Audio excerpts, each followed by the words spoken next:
que está num nível de absoluta preocupação. Nós termos as duas maiores potências do mundo com questões bélicas, institucionais, de relações institucionais e políticas absolutamente abaladas nesse dia, né? Nesta terça-feira, quando o avião dos Estados Unidos pousou, levando Nancy Pelosi, entre outros parceiros de Câmara dos Deputados lá dos Estados Unidos, para visitar Taiwan. E o recado anterior tinha sido dado com muita clareza pelo próprio Xi Jinping ao telefone ao Joe Biden. Em outros momentos, disseram exatamente a mesma coisa para não se brincar com o fogo. E a China diante, e isso foi o próprio ministro de Relações Exteriores da China, falou hoje sobre ações militares, resposta, entre outras formas de designar o que o governo chinês pensa dessa quebra, segundo eles, uma quebra de uma visita a Taiwan, não uma visita a uma única China, que é o que o governo chinês quer passar. Pois é, Ronald. O porta-voz, inclusive, da chancelaria chinesa disse que há um contato permanente com os Estados Unidos. É claro que esse contato não é mais entre Xi Jinping e Biden. Eles já conversaram por telefone, tá conversado. Agora é entre a chancelaria chinesa e o Departamento de Estado. E o Departamento de Estado, um tanto quanto constrangido, porque o próprio Antony Blinken, que é o secretário de Estado, disse publicamente que não via a viagem como sendo uma boa escolha. E o próprio Joe Biden disse que não gostava da ideia da Nancy Pelosi ir a Taiwan. Só que, como frisamos aqui várias vezes, nenhum deles tem o poder de impedi-la. Nenhum deles poderia dizer, não, você não vai.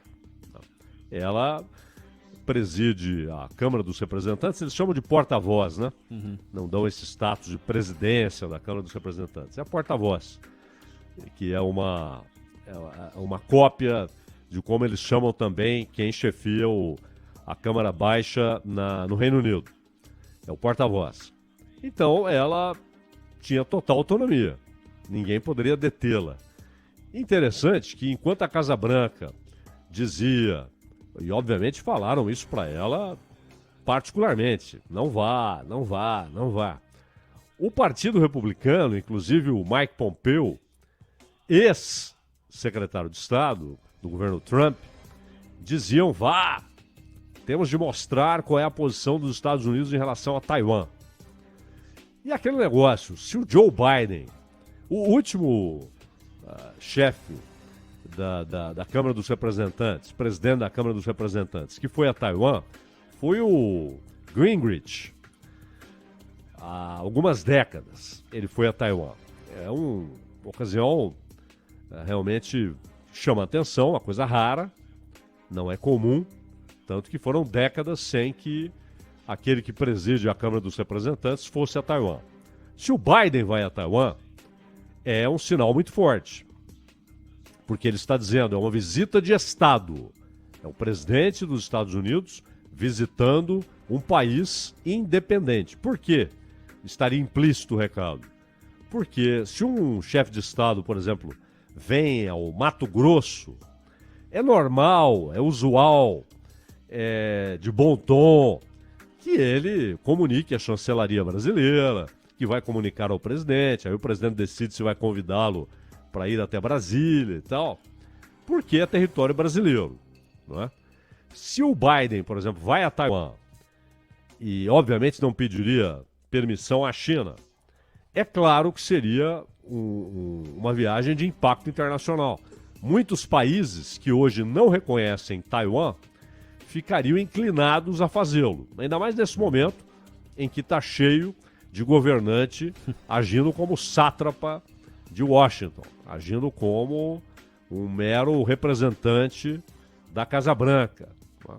Alguém que tem quase que um poder delegado pelos Estados Unidos e não pelo seu povo. Muitos têm agido assim em democracias, o que é triste, é lamentável. Se vai o Blinken, não tem esse impacto, claro, mas é também um reconhecimento, porque ele é o chefe da diplomacia.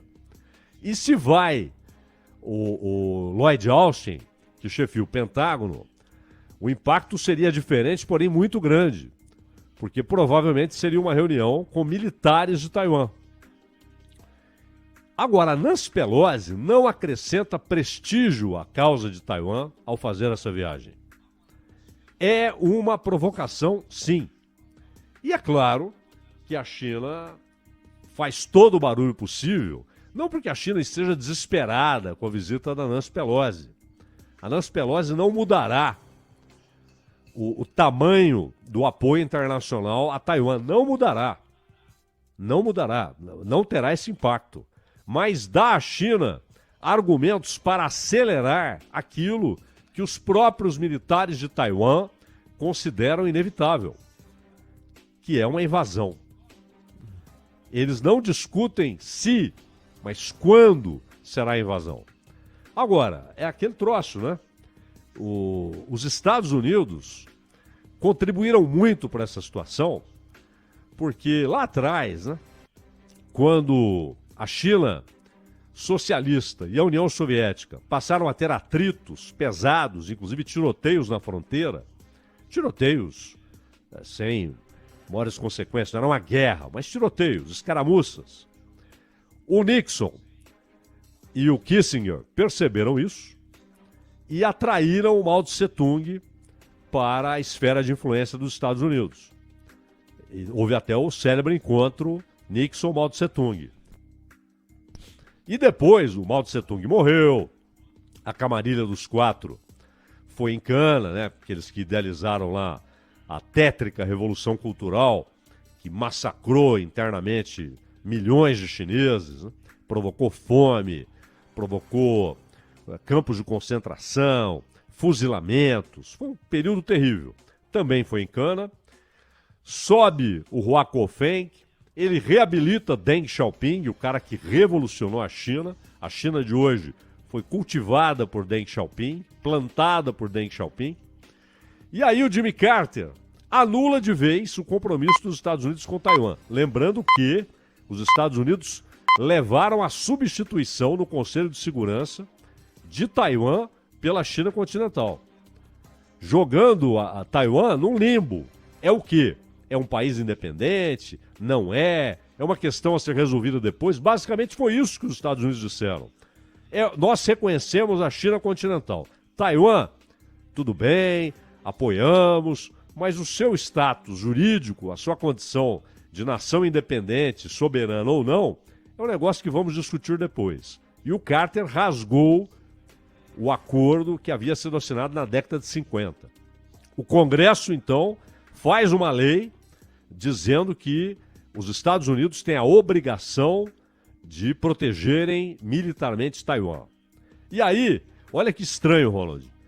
Os Estados Unidos acabam declarando oficialmente duas coisas: que são obrigados a protegerem Taiwan, mas, por outro lado, reconhecem, inclusive fizeram essa mudança no Conselho de Segurança, reconhecem uma só China. Tanto que hoje a China disse isso para os Estados Unidos. Olha, vocês oficialmente reconhecem que só há uma China, não duas. E aí?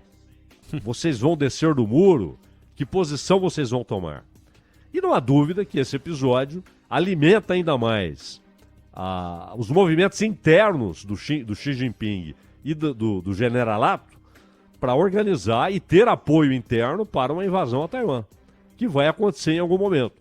A Nancy Pelosi não é que vai acontecer amanhã, mas que ela precipitou os fatos, não há a menor dúvida, e não acrescentou um pingo de prestígio à luta internacional por reconhecimento de Taiwan, né, Ronald? Não sei se você enxerga assim também. Sim, claro, a questão é de tempo. Aliás, eu quero saber também do Eduardo Barão, que está com a gente agora, direto dos Estados Unidos, e vai falar sobre a repercussão do lado americano. Como é que o noticiário acompanha esses fatos depois do pouso do avião americano lá em Taiwan. Oi, Barão, boa tarde.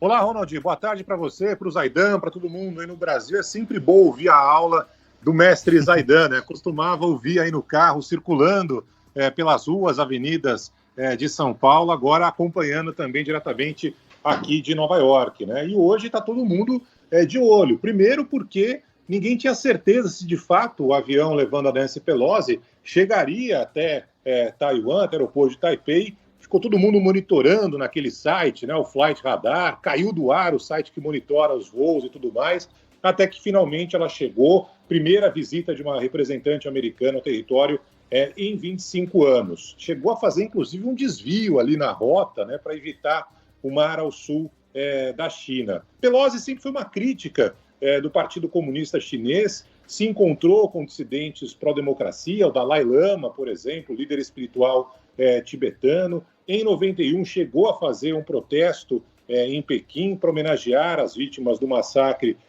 de 89. Então, não é a primeira vez que ela demonstra essa insatisfação com o regime. Mas, como o Zaidan falou, agora o que vai acontecer daqui para frente está tudo no ar, né? E essa é a preocupação da Casa Branca, que disse oficialmente que ela tinha o direito, né, a presidente da Câmara, de fazer o que ela bem entendesse, que era livre, mas nos bastidores tentou evitar que essa viagem fosse realizada. A Casa Branca está tentando de todas as formas provar e mostrar para a China que se trata de um poder independente, do poder legislativo, que não é uma ação do presidente Joe Biden, que se mostrou contrário à viagem. Resta saber se a China vai engolir essa história ou não, se achar que de fato se trata de uma ação de governo, até porque Biden e Pelosi são do mesmo partido, o Partido Democrata. Eduardo Barão, boa tarde, Barão. Sempre muito bom ouvir você. A gente falava há pouco aqui que os militares de Taiwan, no começo deste ano e no ano passado, eles disseram o seguinte, que eles não têm dúvida se a China invadirá Taiwan. A dúvida é quando.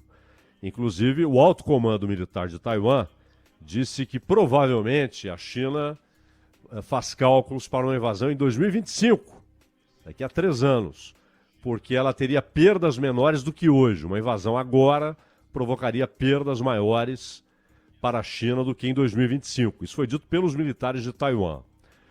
Os analistas nos Estados Unidos e também o Departamento de Defesa, o próprio Pentágono, não sei se a Casa Branca já se manifestou a respeito, mas pelo que você lê, ouve, vê, a percepção deles é a mesma, que não é uma questão de se, mas quando a China partirá para uma ação militar em Taiwan, Barão?